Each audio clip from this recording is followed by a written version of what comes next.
States, because any gas and oil that's produced in this country goes into the European market. So it's spread, any benefits are spread across the whole of the continent, not just in the UK market, and therefore the predictions are have a minimal effect on gas prices for anybody, let alone people in fuel poverty. Also, you present a slightly tangled view of the changes to the English planning system. You're right to say that the Localism Act in theory gives local people basic rights to make local decisions, but counterbalancing that completely in the opposite way is the fact that the guidance is for issues surrounding shale gas to be fast-tracked through completely avoiding any local feedback on the issue. I'll come back on that one. Yeah. And finally, you talked about 100% renewables being a long time away. Denmark has got a plan in place that they're several years into it, a 30-year plan to have the entire economy, not just energy supply, but transport and everything, completely 100% renewable within the 30-year time span. So we could have it in less than 30 years from today if we had the right decisions for it. And the only thing that's going to put it a long way in the distance is the continued intransigence of the government to get to grips with it. Okay, can I just come, I'm not going to argue the last point with you because Denmark and Britain are very different and one person's word on this is as good as another. But on the point of planning, I thought I made it quite plain that one of the things that is happening with shale gas specifically is that new guidelines are being introduced, and they're not going to just be about saying, let's get this through quickly. The reverse is about making sure that safety considerations are properly taken into account. That's all I can say at the moment. Obviously I haven't seen them, but that's the categoric guarantee that you've had from that's the spin that we're getting from the Tories and Westminster. That's big, the stuff is because what they're saying is they're essentially saying they don't trust the local people to make those decisions when it comes to shale gas, so therefore we'll take it away from you to make those decisions instead. No, I think we're talking about different things here. So when it comes to local objections, we're talking about the weight that's given to the local voice. At the moment is pretty much dismissed, as I dare say we've all had that experience. Well done, by the way. The guidelines is to make it clearer what hoops shale gas interest developers have to jump through before they even get anywhere near the stage where objections can be made. It will also presumably be difficult to have a policy on shale gas that is different to the one that Pickles announced on wind turbines 6 months ago, where he was making it easier for local communities to object to them. Well, I think that's quite consistent, isn't it? Because you can only object on planning grounds, can't you? So it's important to know what the planning grounds actually are before you start. And that's where the toughness comes in, I think. Anybody else? Lady at the back. My name is Chris Quillen, I'm just a local resident. I think my main concern is just listening to this kind of a debate and the possibility of having a source of energy coming into the equation. Just, you were talking about taking the eye off the ball. The eye is always taken off the ball of climate change.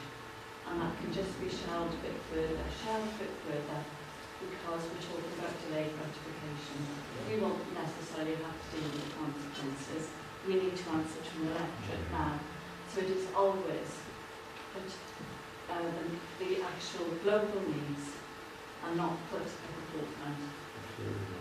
And that is, maybe that's real politics, I don't know. But just as a member of, a global community, I know I'm not living in Bangladesh. I'm not going to be the first person who's going to be devastated by climate change. And we're sitting here talking about how could we keep our nice cosy eyes ticking along, and we're not seeing the broader picture, and it's always shelved and put somewhere in the future. And I think we're all responsible, the politicians in particular.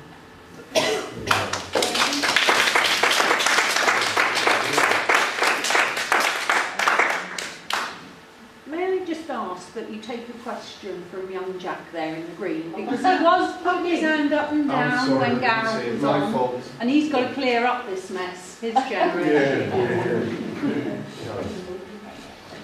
I'm Jack Bridger, I live in London. Those in support of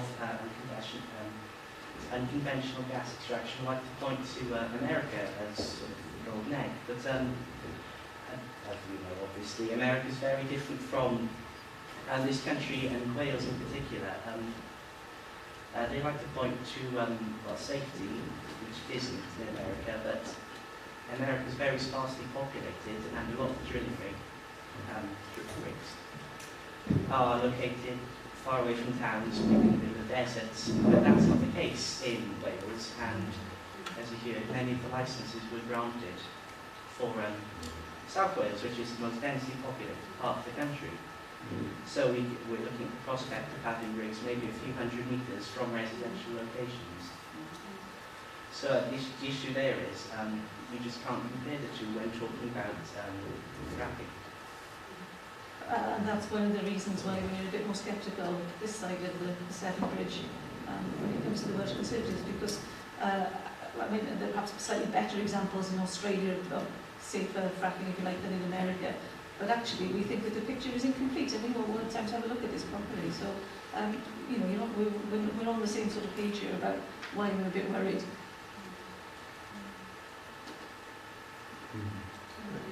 Anyone else? Can I just ask a question about the local authority planning regulations? Because one of the things that's puzzled me, and which I think is very unfair, you know, at the moment, my name's Jean White, and I live in Porthcawl actually. I'm at the top of the Young Valley there, and not very far away from some of those skulls that we saw on the slide earlier on. It's a coal mining area, and very concerned really about these developments and potential for them.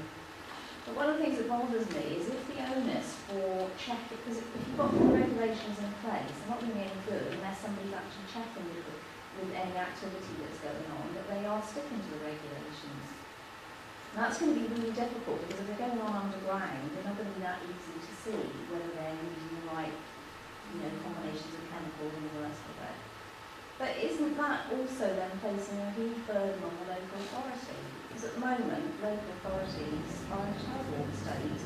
And in East Porthcawl at the moment, we're having another round of cutbacks in our local library services.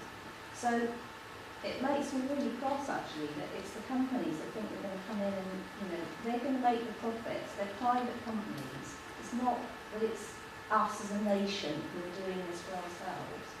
They're private companies, and they're going to come in and they think they're going to make profits, otherwise they wouldn't come in.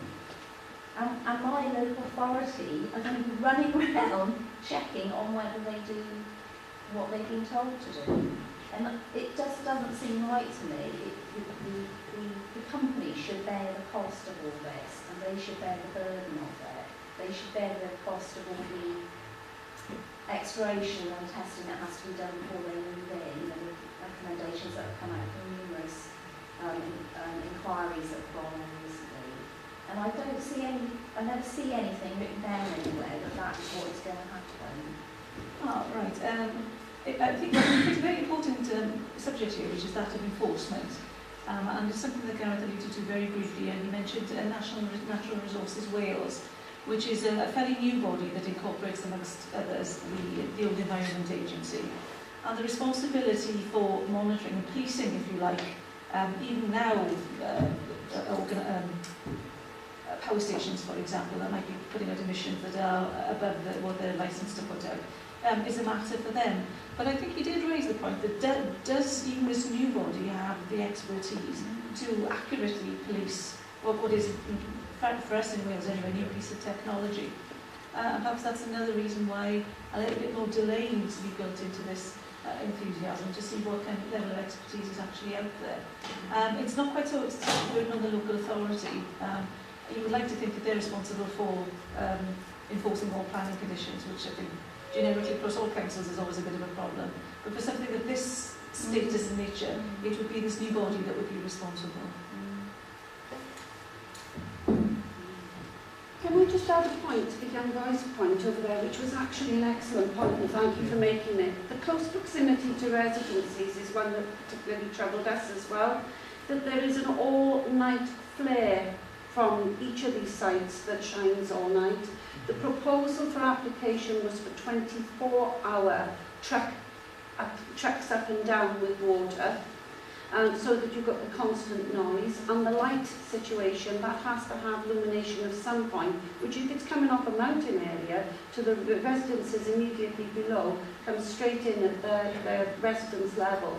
And the peripheral point that nobody seems to pick up in is on fracking and shale gas extraction, these chemicals are used.